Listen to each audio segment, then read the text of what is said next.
এই দিদি কি হলো? পুজো তো আজকে থেকে শুরু, এত সাজগোজ এখন থেকে। কত ধরনের মেনু, কি কি মেনু নিয়েছিস একটু বল তো। কেন বলতো? বল। সকালে দুটো একটা ঠাকুর দেখা হয়ে গেছে, এবার একটু খাওয়া দাওয়া করবো, রেস্ট করবো, তারপর আবার বেরোবো, ঠিক আছে? এবার মেনুগুলো বলতে হবে। বাবা এই তো টেবিল পুরো সাজিয়ে নিয়েছিস, কি কি? তুমি দেখাই। পোস্ত বাটা, পোস্ত কাঁচার বাটা। মধ্যে, তার মধ্যে আবার সর্ষের তেল দেওয়া। গরম গরম ভাতে কিন্তু দারুণ দারুণ লাগে। হ্যাঁ, তারপর দেখো ঝাল আছে, মোরলা মাছের ঝাল। আচ্ছা।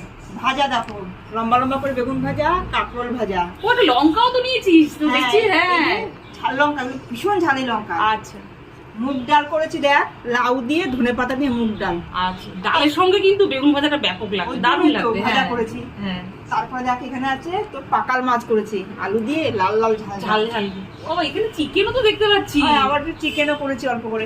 আজকে কি বলতো, রাস্তায় তো খাওয়া দাওয়া করবো, যদি হ্যাঁ। বাড়িতে একটু ভাত টাত খাই, তা একটুখানি তোর রান্না বান্না বেশি করে রাখলাম। আর শেষ পাতে কি আছে? এ তো কি দেখছি? ছানার মিষ্টি, এটা ছানা। ছানার মিষ্টি। হ্যাঁ, এটা ছানা। তো তাহলে তো একটা চমৎকার মেনু। হ্যাঁ, তাহলে কি দিয়ে স্টার্ট হবে প্রথমে? পোস্ত বাটা দিয়ে? একদম। আচ্ছা তাহলে স্টার্ট করো। যেহেতু গরম ভাত আর পোস্ত, তাহলে স্টার্ট করো। পোস্ত দিয়ে শুরু করলাম।